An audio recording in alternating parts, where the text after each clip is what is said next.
12 years ago, upon this beautiful land, I met an elder, and his name was Papa Akau.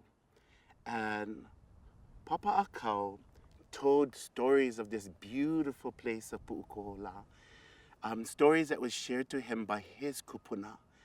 And these stories shared about the water that flow so vast, and that behind us there were groves of breadfruit trees in this location. And so he shared that this location called Pu'ukohola, the stories that was shared to him was a hill. Pu'u is a hill, and koho is a selection. La is a selected day. So I was really fascinated to hear a story from an elder of this district, that Pu'ukohola is really the day of selection. However, when we look into the dictionary and we find the significance of what Pu'ukohola means, kohola is tied to a whale. That's what we call whales, kohola. And so the pu'u is a hill. So now we understand that the hill that is Pu'ukohola sort of resembles this whale. And so the name is Pu'ukohola when we look in the research. Yeah, but speaking with the elders of the area, the kupuna of the area, I'm fascinated by the day of selection of Pu'ukohola. Ho allhawaii no ke o la uiawahi vai o Pu'ukohola. Pu'ukohola no ke ali o ka mehameha e o mai e. Historically, this land was the place where Kamehameha built this beautiful temple, the temple called Pu'ukohola, the heiau. And in the consecration of the historical connection was a family member from the Ka'u district. His name was Ke'ua Ka'ahaula.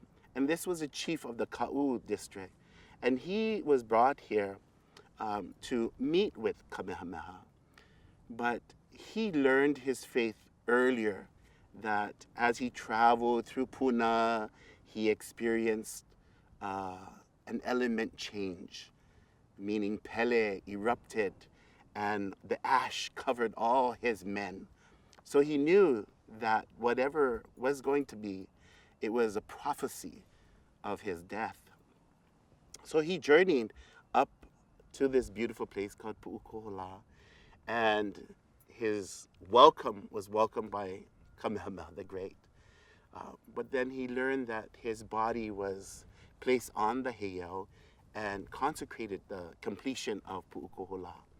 And so in the writing of the chant, it is sort of bringing the families of Ka'u and bringing the families of Kohala, and to honor both of them, to honor these two great ali'i of their time, and to try and find this peace and harmony so that the families can continue to live in harmony itself. And that was the chant that was written in honor of this beautiful place.